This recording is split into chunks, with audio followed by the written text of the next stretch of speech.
Hello, everybody. Welcome out to another Dice Town review. My name is Kemushi Yi. I'm Wendy Yi. And I'm DiLisio. Today we're taking a look at Sand. This is a new game from Devir in their kind of middle-sized box line from two first-time designers here. First published designers, Ariel de Costanzo and Javier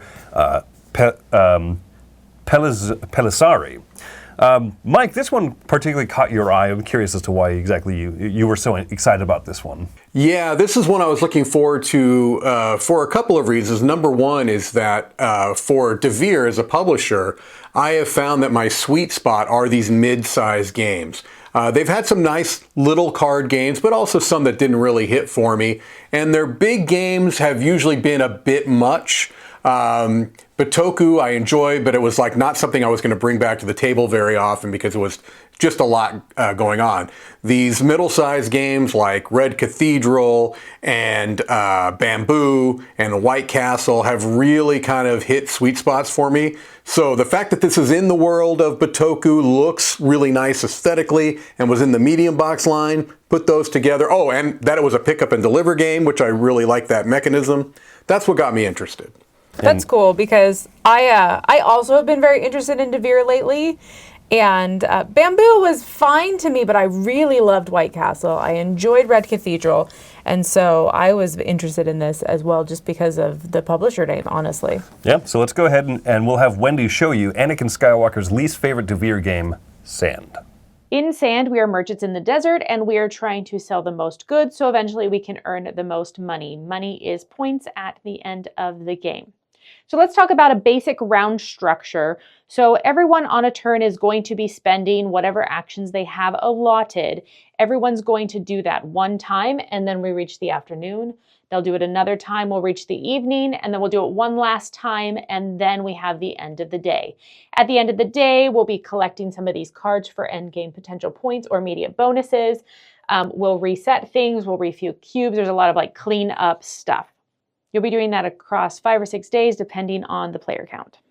So let's talk about the action structure. We have these 4 dice over here. These are going to be re-rolled once a day by the first player, and then that will determine the strength of the actions as we go forward. So players on a turn are going to determine what colors of actions they want to use on any given turn. These ones down here look really nice, and they're going to use those for a variety of things. Some of those may be to pick up goods. Some of them will be to move and then deliver stuff. So there's a lot of different actions that you can take. You also have to care for your worms, so you can move up on these tracks. Depending on the dice and the numbers will determine how much movement you make on those tracks as well. So let's talk a little bit more about the pick up and deliver part of this game.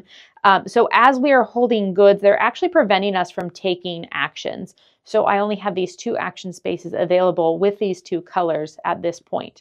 And I will use those to move probably and come to a camp. Now at camps is where you can deliver your basic flower goods, and that's what these 4 are right here. If you look, there's preferred ones and non-preferred ones, and depending on what you sell depends on what price you get for them. As well as if you happen to sell the set that they are specifically asking for, you can get a bonus of an additional upgraded good. So for example, this one comes with a light blue relic. When you sell goods, you get the cost, like I said, for whether they're preferred or not. You also get any benefits from what you're going to cover up with those spaces. So for example, I have this 5 and this 7, so that's 12 plus the 6 from 2 of these. Someone do the math for me there. That's $18 right there. Now, in addition to that, if you happen to have any influence points, you can spend those. So that was 3 right there. So $18, $19, $20, $21 right now is what I'm getting from selling those 2 goods. And on top of that, there's these little music notes that you can place out on different cities. And if you have those out, that's additional points right there. So that would be 3 more points on top of that. So what did I say? 21, 22, 23, 24. So we have $24 that we would be getting from selling these 2 cubes right here, as well as we got one of these light blue cubes, which will take up an action spot, but they will not take up one of these colors because they don't match a specific color. Now you may be asking, what do I do with this upgraded action cube? Well, those ones you cannot sell at the camps. However, you can sell them at cities, but cities are always for the non-preferred price, or you can go all the way up to the dock up here and you can actually sell them for preferred pricing. If you look, it's a difference with this light blue cube of 11 points versus 4 points, or $11 versus $4. Now, players will continue to take these actions day after day, spending them, making sure their worm is cared for, upgrading their worm, gaining these new powers, all that kind of stuff, all to sell these goods and earn the most money. Now, there's a few other ways to get points at the end of the game. These cards that you collect through the end of the game cleanup time, those can be extra points for certain objectives met. For example, this says if I've sold 5 cubes by the end of the game, I get $6 additional. There's also these little majorities down here, or not majorities, sorry. These are for the first person to reach 4 of a particular good. So if you're the first person to sell 4 blue cubes, these will be worth just 1 point per blue cube at the end of the game. Then there are this little majority system over here with the music notes. As you place those out, the person with the most gets a certain amount of points at the end of the game. And then finally, if you deliver sets of specific goods, like this, a red and a white at the same time, then you can collect these little tokens that are on those spaces. And as you collect those, the person with the most of those will also get a good chunk of points at the end of the game. So there's a variety of ways to get points, but ultimately it's the person with the most money is the winner. So that is a basic overview of how you play sand.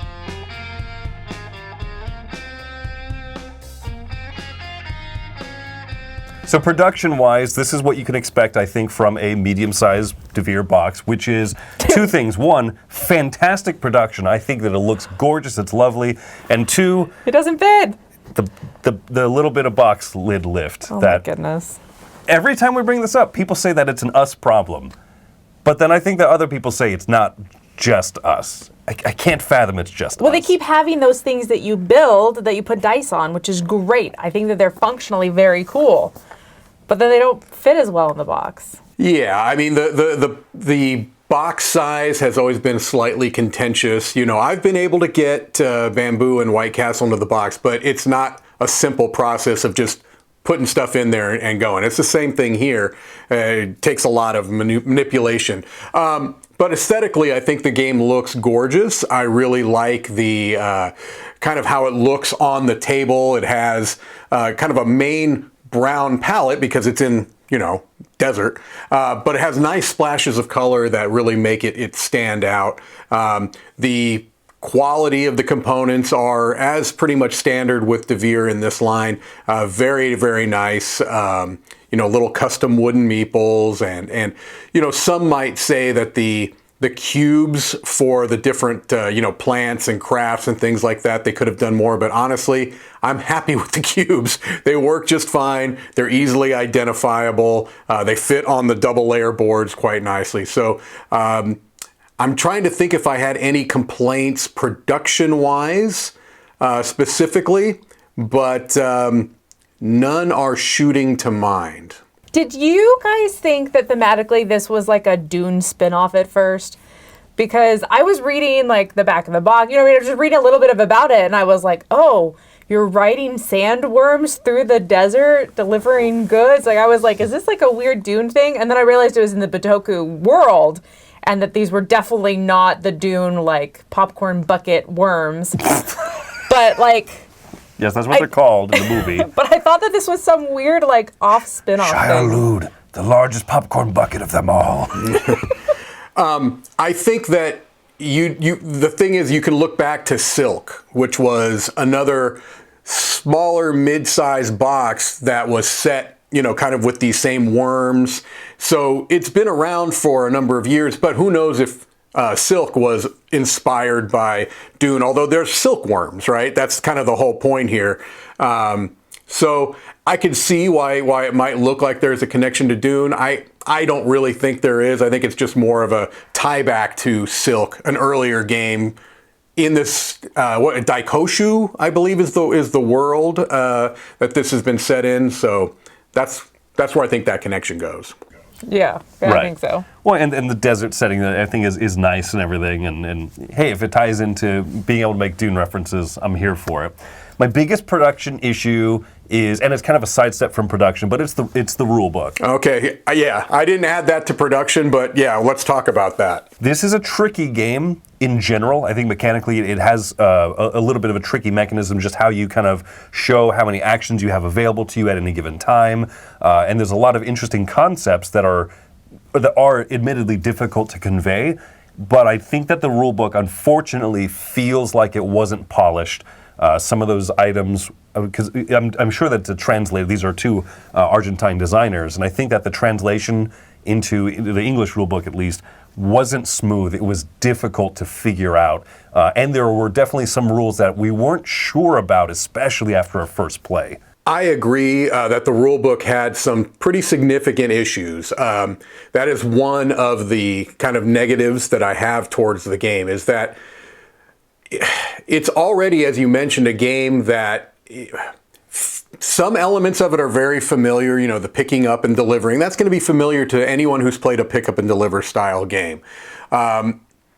Even like the managing of kind of your resources and your action points almost is familiar enough. But the way they do it is just slightly different, which in general I enjoy, because it's like, oh, okay, I know kind of what pick up and deliver does. I know kind of how these, action points and being efficient with your actions, I've seen that in games, but they're doing it slightly different. The rulebook does not do a great job of giving you enough examples. Even the examples that they give, the pictorial examples that they give, were sometimes confusing, quite honestly, especially when it came to the idea of when you are picking up items, they will occupy, plants especially are going to, well, plants only are going to occupy a spot in your action space area. And kind of the pictorial example they gave was slightly confusing. The wording on it was a bit confusing. So that's where I feel like they dropped the ball a bit on this one, is that I wonder if they did blind play testing with the rule book as written and saw if people had issues with it. Could it be strictly a translation issue? I suppose, but then I still wonder why the pictorial examples were confusing. Yeah, that's interesting, because that specifically the action part was the difficult part to understand. And I even, as playing it, wondered, like, why is this as complicated as it is? Once we figured it out, and once we got in the flow and the motion of setting your discs down and kind of like deciding what actions you were going to take color-wise and then pushing them up to use them, it was fine in the moment, but like once we finally got it down, but I just felt like it was overly complicated, and I don't know if that was even necessary. Why did we pull them down to push them up? I liked that actually, because I found that it prevented me from having the questions of, have I already used this color action? Like it actually does provide some clarity, the idea of pulling things down. Those are the actions you have available this round. You're carrying more things, then you can't do that. Did you have a red plant? This is something Mike called out particularly, right? Did you have a red plant this turn? That means you couldn't have used your red action disc. So if you moved them down as you did actions, if you delivered a red plant, then you might look at your reflipped over disc and say, oh, I have an action slot available. No, you didn't, because at the start of your turn it was occupied. So I think that the way that the system works for the action selection is probably the way that it should be, but I think that the explanation of it could have been so much smoother. That being said, I like that diminishing actions as you're carrying more things. I like that things do, just the stuff you're carrying takes up those slots. And so it is a good loop, and I do enjoy pick up and deliver. I enjoy going to a space and having that free action to just deliver stuff and be like, okay, how much stuff am I going to get these bonuses by delivering, like, the preferred items here at these towns and everything. I think that the core loop of the game is quite satisfying. I agree with that. I mentioned right off the bat that I like pick up and deliver games, and this one is just a slightly more complex pick up and deliver game than you might typically see. There are obviously games, pick up and deliver games that vary on the complexity scale. This is, up there in the middle range at least, if not sneaking into the higher range area of pick up and deliver games. But I do like this idea of each of the tent spaces that you're going to, which are going to be randomly placed on the board during setup, have some preferred plants that they're looking for and some not so interesting plants for them. And so you're going to get bonuses if you were able to deliver. So each camp location has two of the plants that are preferred and two that are not preferred. And if you can bring in one delivery the two plants that they prefer, they're going to give you a kind of a gift of a craft item. These craft items don't take up your action spots. They are usually more valuable when you deliver them to an area that is looking for them in the cities or the port. And so that's pretty nice because it's not just a singular, I pick up this, I take it there. There are more considerations involved, even when it comes to traveling to the different locations. And I really like that as well because each of these kind of paths has a shortcut, which is, for efficiency's sake, you always want to take these shortcuts because you're blocking action spots and you want to get them unblocked as soon as possible. But they're expensive and they're dangerous. You have to, roll a danger die if you're going to be taking these things, essentially. So I like that element. I really enjoy how tight of a system it is, though it very much surprised me at the beginning. I remember taking one of those shortcut spots as my very first turn, and I was just like, oh, I'm going to go this way. And I was like, oh, I'm using like twice as much health and twice as much water and, all the things that you need to take care of your worm. And I was like, oh my goodness, this is tight. And I love that as you deliver more goods, you begin to upgrade your worm, and so you begin to not require as much of those things as you take the shortcuts. And then you get the special powers that can allow you to move quicker. So it's so interesting how, as the beginning of the game, it takes like 3 turns to be able to deliver anything. It just feels like it takes forever to be able to deliver a single good. But then as you get your engine built, as you get to move along a little bit more, you can then pick up multiple goods and get those bonuses, like you mentioned, Mike. And you can get farther along in the map, and you can really book it and go. And so it's just fascinating to watch from that very tight beginning to, oh, wow, we've really been able to do something later on in the game. I think that's very cool. And I do want to clarify something here. I don't want to cause confusion. You're not literally rolling any kind of a danger die. I was using that more as kind of an example. So I do want to clarify that. The idea is that when you're taking these shortcuts, they're more dangerous. So you're going to be using more health. You're going to be potentially using more of your resources. So that could be potentially confusing. I apologize. I was just saying it's kind of like the idea of that, where when you take these shortcuts, it's going to cost you more of your health because it's a dangerous route. Yeah, and I think it's interesting because you almost always want to take the shortcuts. It feels like what you should do, and then you realize, well, okay, well, actually, these other paths, even though they cost more actions, there's definitely times to kind of use both. And so I appreciate that it's not just blatantly like, go the shorter path. Well, mathematically, if you take the 2 side paths, it costs more actions. But if you combine those together to get to the same city, it costs just about the same amount. Right. Of the health and the other resources. But you can use lower dice values, so you don't have to spend as much boosting. There's good dice mitigation in here. And my favorite part of the game is slotting all of those delivered cubes. Mike mentioned these are cubes. Many games come with like more upgraded components and stuff. I'm glad they went with cubes because it slots right into your board, and seeing those upgrades, getting those big bonuses of points, the money, or upgrading your worm and getting these extra, the assistants on the side, getting those flipped over, feels so good. Mm-hmm. But my biggest concern with the game is that it's one of those situations where, because the main driver of getting points is also the same driver of getting upgrades, and maybe I feel it's stronger than you two, but I feel like as someone pulls ahead early, it's easier for them to continue doing well. It's a little bit of people use the phrase like rich get richer, and I think that it's more so if you make the first few deliveries really efficiently and well, I think that you're just kind of set to get those upgrades earlier, to upgrade your worm earlier, to get those assistants earlier than other players. I would be curious just to see if making that single 1 cube delivery at the beginning that gets you in that progress path to getting to your worm upgrade faster, if taking the alternate route of trying to get 2 cubes and then get that third bonus cube, if that's really a viable strategy. I don't know. We haven't played it enough to figure that detail out, but I wonder if that would fix that. Like, if you're able to collect more, will that help at the beginning so that if someone looks like they're ahead, maybe they're not actually as ahead? I'm not sure. Yeah, there's one of the things that I think we're kind of pointing out here is that there are a lot of decision points in this game. It's not simply, as I said, pick up here, deliver there, because at a certain point you're going to unlock your what do they call that little your storage building, or I can't remember what it's called.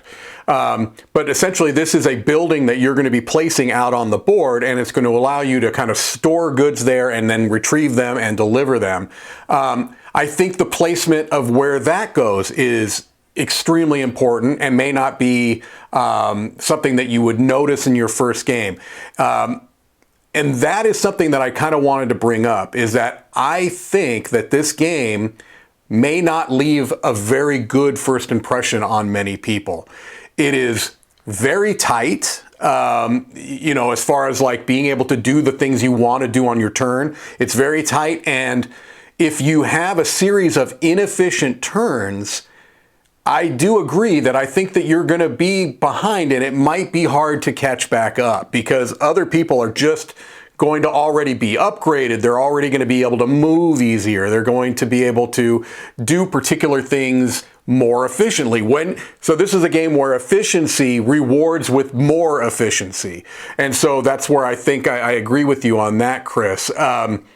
But I do think it's a game that you don't get everything the first time. And then if you continue to play it, you're going to start to see some of these things open up. And you're going to see different strategies, because one of the things we didn't even bring up is this idea that there's a particular resource in the game, which are rocks, which are the most valuable. But by going that route, that strategy, you have to give up on the end game scoring that these mission cards that I'm sure Wendy talked about in the overview can give you. Because when you get these mission cards, you get them every round, you're choosing whether you want an immediate benefit or you want to keep the card for end game scoring. If you go this rock route, you're not ever going to be using the end game scoring. Why?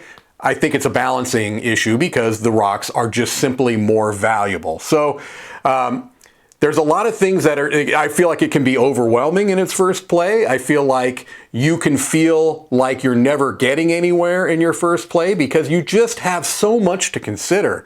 That I do think that you have to be aware going in that this is a game that is very tight with its actions, tight with its resources, can be punishing for sure. And so I don't know that it's always going to leave a great first impression.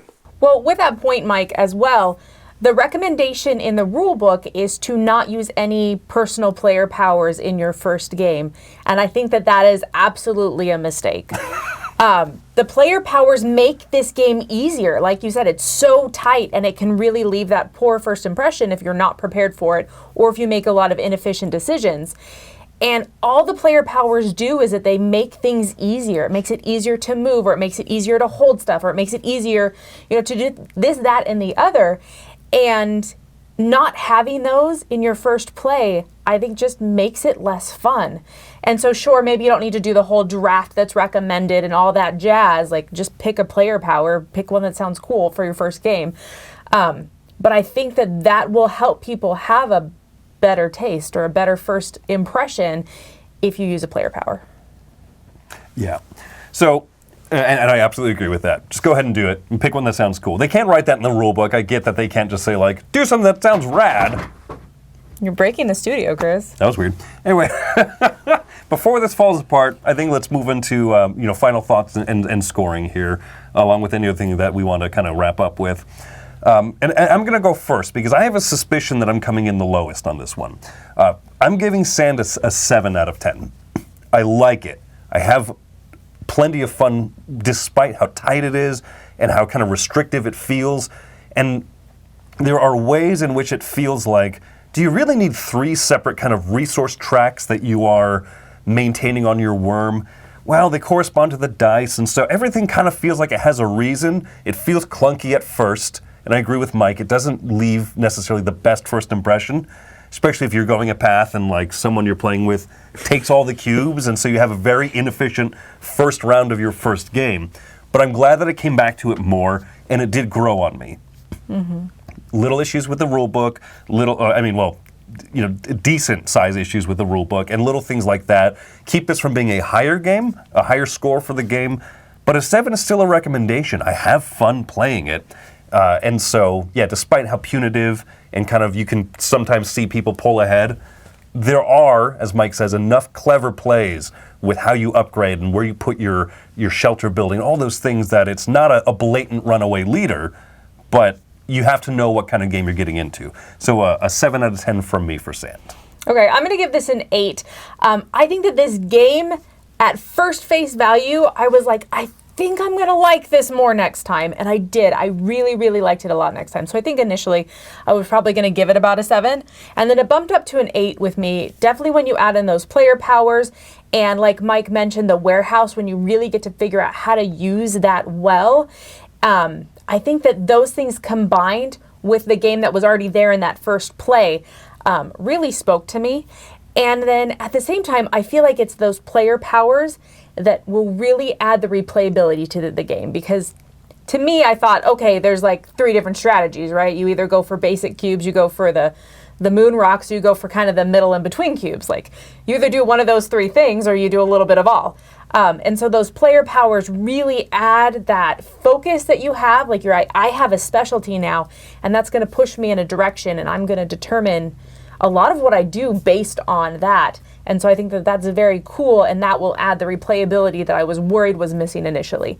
So it's an 8 for me. I couldn't agree more about the character powers. I'm really struggling to fathom why they said to not include them in the first game, because if the reason is to not make the game more complex than it already is, they don't. There's nothing in those special powers that is a new idea. If you know how to play the base game, if you're figuring out how to play the base game, those character powers just make each of those things easier for you, like Wendy said. So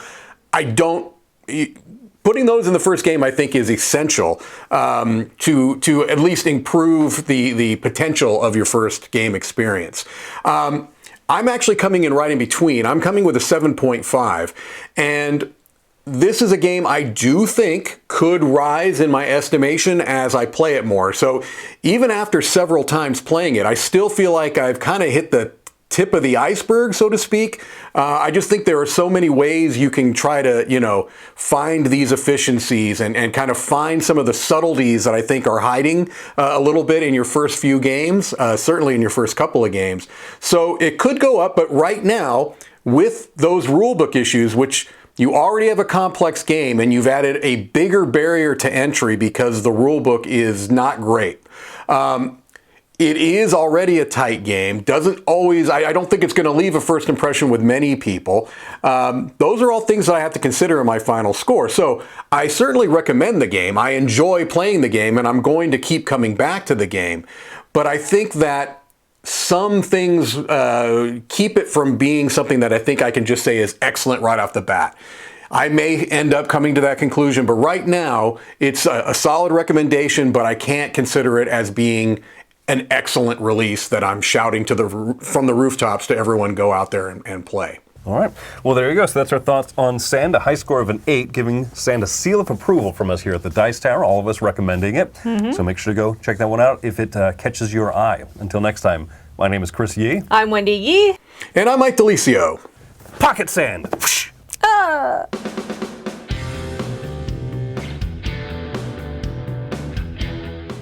Hey everybody, thanks for watching this video. If you like this review or whatever you just watched, wasn't it amazing? Check out our channel, Dice Tower. We have all kinds of things. We review games, we do top 10s, we play games live. It's all about board games, but especially the people who play them. Check out Dice Tower YouTube channel.